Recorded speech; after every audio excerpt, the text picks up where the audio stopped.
വിശദമായി നോക്കാം. നന്ദൻകോട് കൂട്ടക്കൊലപാതകത്തിൽ പ്രതിയെന്ന് സംശയിക്കുന്ന കേതൽ ജിൻസൺ രാജ പോലീസ് പിടിയിലായി. ഇയാൾ കുറ്റം സമ്മതിച്ചതായി വിവരങ്ങൾ. റെയിൽവേ പോലീസ് തമ്പാനൂരിൽ നിന്നാണ് ഇയാളെ പിടികൂടിയത്. വിവരങ്ങളുമായി ജീവൻ ചേരുന്നുണ്ട്. ജീവൻ, ഈ കേതൽ ജിൻസൺ രാജ കുറ്റം സമ്മതിച്ചോ?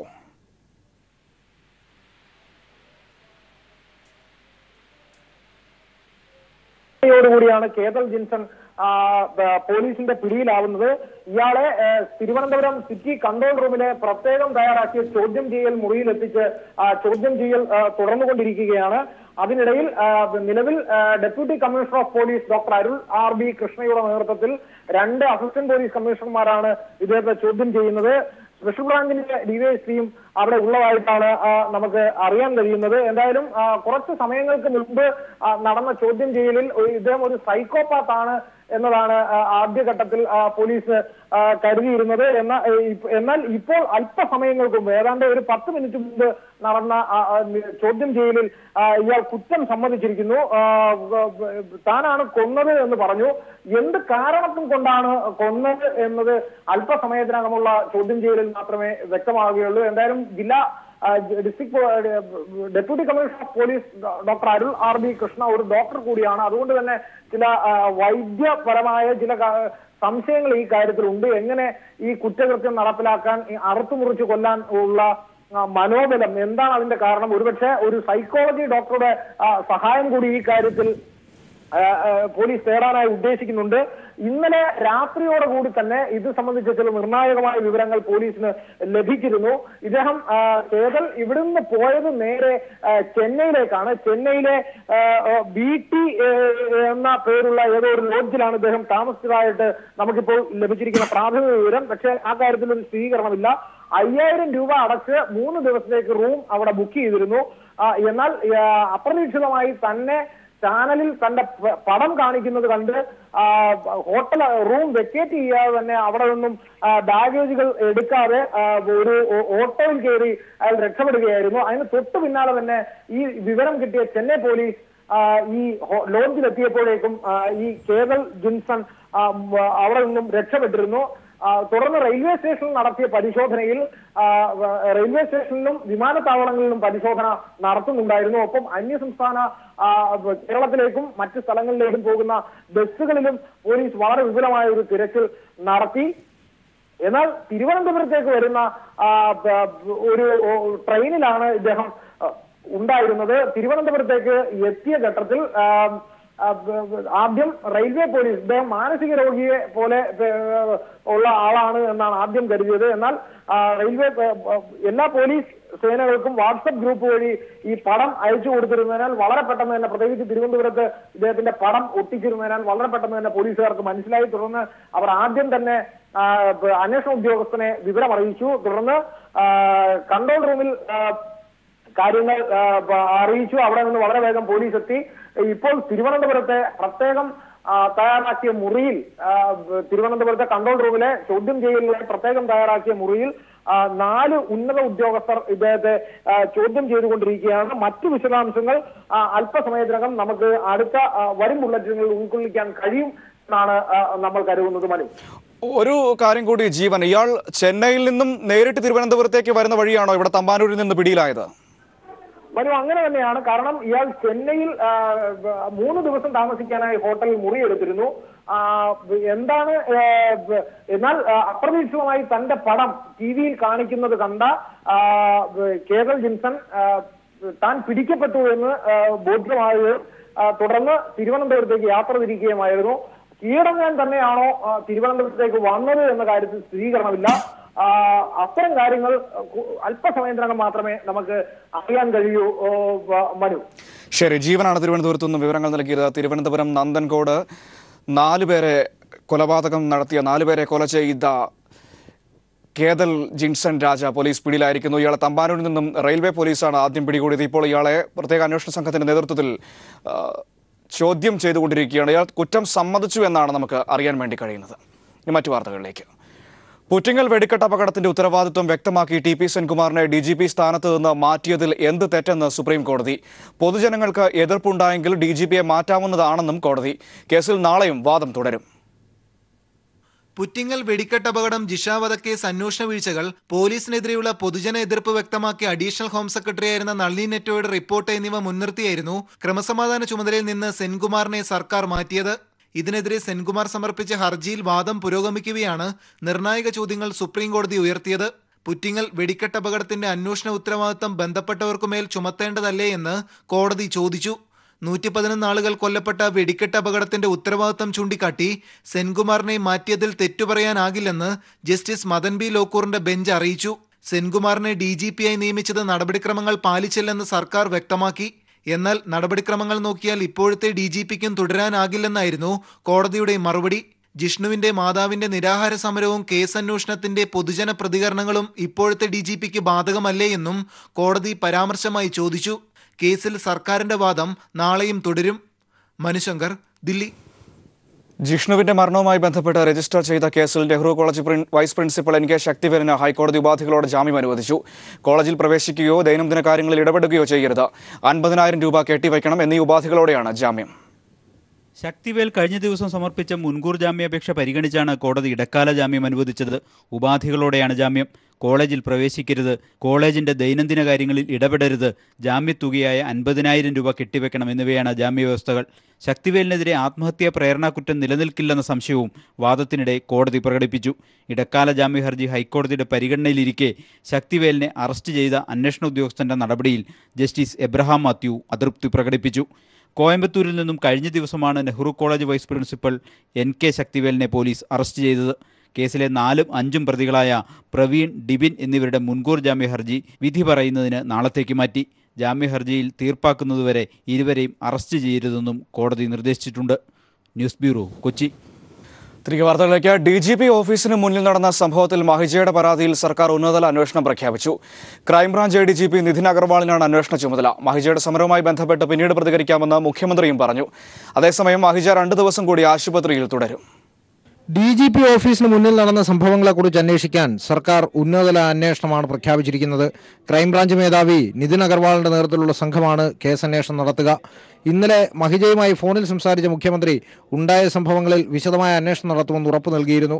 സമരത്തെപ്പറ്റി പിന്നീട് പ്രതികരിക്കാമെന്ന് മുഖ്യമന്ത്രി വാർത്താമാധ്യമങ്ങളോട് പറഞ്ഞു. ആശുപത്രിയിൽ കഴിയുന്ന മഹിജയെ KK ശൈല ടീച്ചർ, CPIM നേതാക്കളായ MA baby, MV Govinda master, മുൻ മുഖ്യമന്ത്രി ഉമ്മൻചാണ്ടി, CPI സംസ്ഥാന സെക്രട്ടറി കാനം രാജേന്ദ്രൻ എന്നിവർ സന്ദർശിച്ചു. DGP ഓഫീസിന് മുന്നിലെ സമരത്തിൽ പങ്കെടുത്തതിന് ഷാജഹാൻ അടക്കമുള്ളവരെ അറസ്റ്റ് ചെയ്ത പോലീസ് നടപടിയെക്കുറിച്ച് ചോദിച്ചപ്പോൾ CPI സംസ്ഥാന സെക്രട്ടറി കാനം ഇങ്ങനെ പ്രതികരിച്ചു. ക്രമസമാധാനത്തിൻ്റെ ഭാഗമായിട്ട് അറസ്റ്റ് ചെയ്യേണ്ടതും ജയിലിലടയ്ക്കേണ്ടതും കോടതിയിൽ പോകേണ്ടതും ഒന്നും ഇല്ല എന്നൊരു രാഷ്ട്രീയ പാർട്ടിക്ക് എങ്ങനെയാണ് ഭരണഘടനയ്ക്ക് വിധേയമായി പ്രവർത്തിക്കുമ്പോൾ പറയാൻ പറ്റുക? അല്ല, അതിനല്ലേ ഒരാളിനെ ജയിലിലടയ്ക്കുക എന്ന് പറഞ്ഞാൽ പല കാര്യങ്ങൾക്കല്ലേ. ആരെയും ജയിലിലടയ്ക്കാൻ പാടില്ല എന്ന് ഏതെങ്കിലും ഒരു രാഷ്ട്രീയ പാർട്ടിക്ക് പറയാൻ പറ്റുമോ? 5 ദിവസത്തെ നിരാഹാരവും 3 മാസത്തിലേറെയായി ഖരരൂപത്തിലുള്ള ആഹാരം കഴിക്കാത്തതും മഹിജയുടെ ആരോഗ്യനില വഷളാക്കിയതായിട്ടാണ് മെഡിക്കൽ സംഘത്തിന്റെ വിലയിരുത്തൽ. ഡോക്ടർമാരുൾപ്പെട്ട മെഡിക്കൽ ബോർഡിന്റെ പ്രത്യേക യോഗം ചേർന്നാണ് മഹിജയുടെ ആരോഗ്യനില വിലയിരുത്തിയത്. കുറഞ്ഞത് 2 ദിവസം കൂടി മഹിജയ്ക്ക് ICUവിൽ തുടരേണ്ടി വരുമെന്നതാണ് പൊതുവിലയിരുത്തൽ. അതിനിടെ ഷാജഹാനെ കസ്റ്റഡിയിൽ വേണമെന്ന മുൻ നിലപാടിൽ പോലീസ് അയവ് വരുത്തി. അപേക്ഷ നൽകിയെങ്കിലും ഇക്കാര്യത്തിൽ കടുംപിടുത്തം വേണ്ടെന്നാണ് പോലീസ് തീരുമാനിച്ചിരിക്കുന്നത്. News bureau, Thiruvananthapuram. KM ഷാജഹാനെ സിഡിറ്റിൽ നിന്ന് സസ്പെൻഡ് ചെയ്തു. സർവീസ് റൂൾ അനുസരിച്ചാണ് നടപടി. 48 മണിക്കൂറിലേറെ ജുഡീഷ്യൽ കസ്റ്റഡിയിൽ ആയാൽ സസ്പെൻഡ് ചെയ്യാമെന്നാണ് സർവീസ് റൂൾ. നിലവിൽ സിഡിറ്റിലെ സയന്റിഫിക് ഓഫീസറാണ് ഷാജഹാൻ. മണ്ഡലം ഇളക്കിമറിച്ചുള്ള കലാശക്കൊട്ടോടെ മലപ്പുറം ഉപതെരഞ്ഞെടുപ്പ് പരസ്യപ്രചാരണത്തിന് സമാപനം. അസംബ്ലി മണ്ഡലങ്ങൾ കേന്ദ്രീകരിച്ച മുന്നണികൾ ആവേശപൂരമൊരുക്കി. വോട്ടെടുപ്പ് മറ്റന്നാൾ.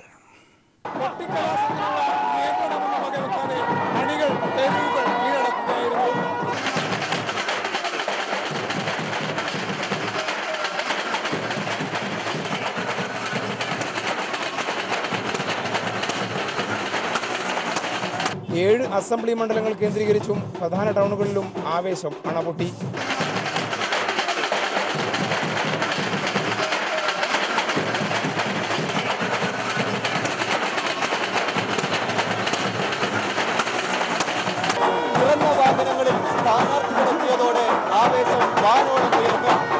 മലപ്പുറം നഗരത്തിലും വടക്കമണ്ണയിലും ഉണ്ടായ നേരിയ സംഘർഷങ്ങൾ ഒഴിച്ചാൽ സമാധാനപരമായിരുന്നു കൊട്ടിക്കലാശം. 1 മാസത്തോളം നീണ്ടുനിന്ന പരസ്യ പ്രചാരണത്തിന് പരിസമാപ്തിയായി. ഇനി നിശബ്ദ പ്രചാരണത്തിന്റെ മണിക്കൂറുകൾ. മലപ്പുറത്ത് നിന്നും PV കുട്ടൻ.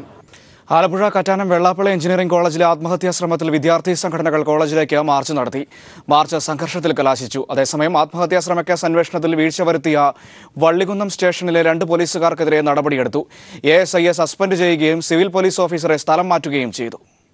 രാവിലെ 11ഓടെ കോളേജിന് മുന്നിലേക്ക് മാർച്ച് നടത്തിയ ഡിവൈഎഫ്ഐ പ്രവർത്തകർക്ക് നേരെയാണ് പോലീസ് ലാത്തി വീശിയത്. ശക്തമായ പോലീസ് കാവലുണ്ടായിട്ടും ബാരിക്കേഡുകൾ തകർത്ത് പ്രവർത്തകർ ക്യാമ്പസിനുള്ളിൽ പ്രവേശിച്ചു. എന്നാൽ കോളേജ് ക്യാമ്പസിൽ നിന്നും കല്ലേറുണ്ടായെന്നും കോളേജ് അവധിയായിരുന്നെങ്കിലും കല്ലെറിയാൻ മാനേജ്മെന്റ് ഗുണ്ടകളെ ക്യാമ്പസിനുള്ളിൽ നിയോഗിച്ചിരുന്നെന്നും ആക്ഷേപമുയരുകയാണ്. പോലീസുകാരടക്കം 10 പേർക്കാണ് പരിക്കേറ്റത്.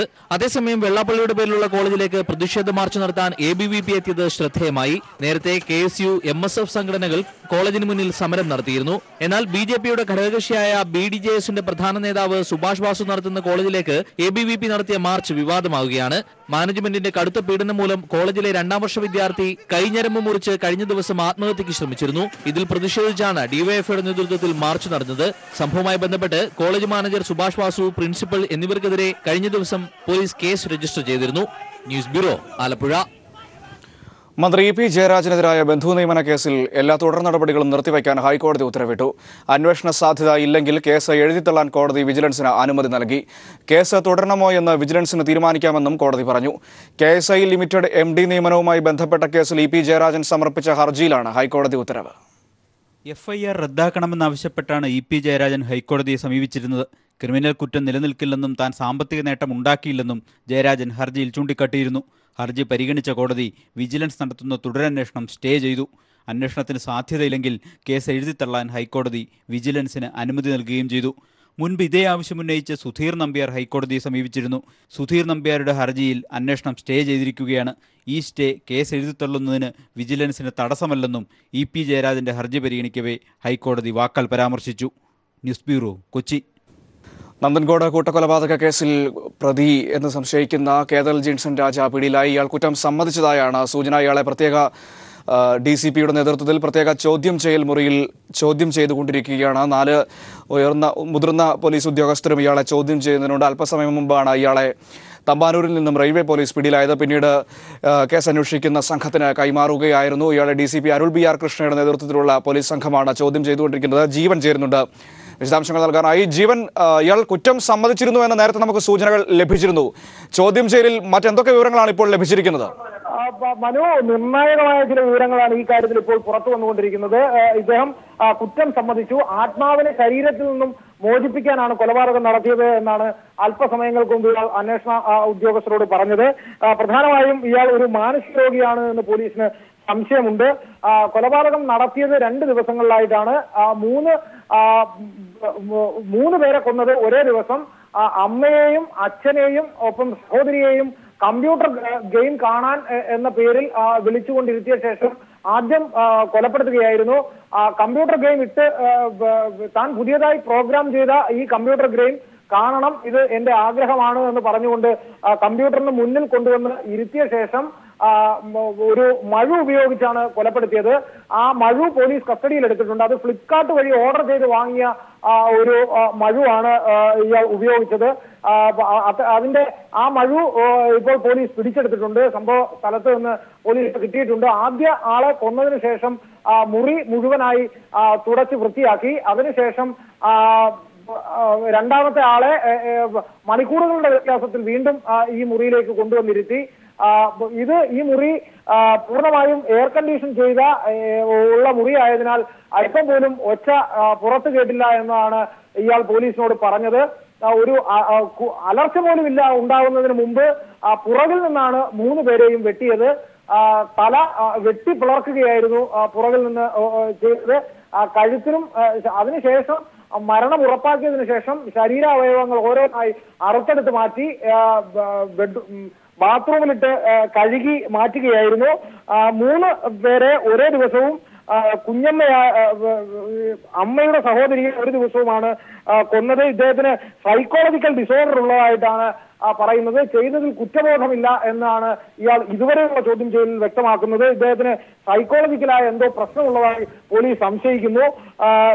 നിലവിൽ ഇദ്ദേഹത്തെ ചോദ്യം ചെയ്യുന്ന district deputy commissioner of police doctor Arul RB Krishna ഒരു ഡോക്ടർ കൂടിയാണ്. അദ്ദേഹത്തിന്റെ ചില വൈദ്യപരമായ ചില ചോദ്യങ്ങൾ കൂടി ഈ കാര്യത്തിൽ ചില വ്യക്തത കൂടി ഈ കാര്യത്തിൽ വരേണ്ടതുണ്ട്. ഒരുപക്ഷെ കേരളം ഒറ്റയ്ക്കാണോ ഈ കൃത്യം നടത്തിയത് എന്ന് പോലീസിന് സംശയാതീതമായി ഉറപ്പിക്കണമെങ്കിൽ ചില കാര്യങ്ങൾ കൂടി ഇനിയും നടക്കേണ്ടതുണ്ട്. എന്തായാലും അകത്ത് നടക്കുന്ന ചോദ്യം ചെയ്യലിൽ 4 പേർ മാത്രമാണുള്ളത്. അതുകൊണ്ട് തന്നെ അകത്തു നിന്ന് വാർത്തകൾ കിട്ടുന്നതിന് ചില സാങ്കേതികമായ പരിമിതികളുണ്ട്. അടുത്ത ബുള്ളറ്റിനുകളിൽ നമുക്ക് ഈ കാര്യത്തിൽ ചില വ്യക്തത വരുത്താൻ കഴിയുമെന്നാണ് നമ്മൾ പ്രതീക്ഷിക്കുന്നത്. ജീവൻ, ഇയാൾ ഇവിടുന്ന് ഈ കൊലപാതകം നടത്തിയതിനു ശേഷം ചെന്നൈയിലേക്കായിരുന്നു പോയത്. പിന്നീട് അവിടെ ചാനലിൽ പടം വന്നപ്പോൾ അവിടെ നിന്ന് രക്ഷപ്പെടുകയായിരുന്നു എന്ന സൂചനകളാണ് നമുക്ക് നേരത്തെ ലഭിച്ചത്. അതായത് ഇയാൾ സൈക്കിക് ആണെങ്കിൽ അത്തരത്തിൽ ചാനലിൽ പടം വരുമ്പോൾ രക്ഷപ്പെടാനുള്ള ഒരു ബുദ്ധിയൊക്കെ കാണിക്കുമോ? ആ രീതിയിലുള്ള ഒരു മനഃശാസ്ത്രപരമായ സമീപനം പോലീസ് ഈ ചോദ്യം ചെയ്യലിൽ സ്വീകരിക്കുന്നുണ്ടോ? മനു, പോലീസിനെ കുഴക്കുന്ന ഒരു കാര്യവും അതാണ്. കാരണം നിലവിൽ ഇയാൾ ചോദ്യം ചെയ്യൽ ആരംഭിക്കുന്ന ഘട്ടത്തിൽ തന്നെ കൊലപാതകം ചെയ്തത് താനാണ് എന്ന് അയാൾ സമ്മതിച്ചു. മറ്റ് ഏതെങ്കിലും തരത്തിലുള്ള പ്രതിരോധത്തിനോ അല്ലെങ്കിൽ വാദമുഖങ്ങൾക്കോ കേരളം നിന്നില്ല എന്നതാണ് നമുക്ക് ആദ്യഘട്ടത്തിൽ അറിയാൻ കഴിയുന്നത്. അതിനുശേഷം എന്തിനാണ് ഈ ഇത്തരം ഒരു മൃഗീയമായ കുറ്റകൃത്യം ചെയ്തത് എന്നതിന് അയാൾക്ക് ഒറ്റ മറുപടി മാത്രമാണ് ഉണ്ടായിരുന്നത്.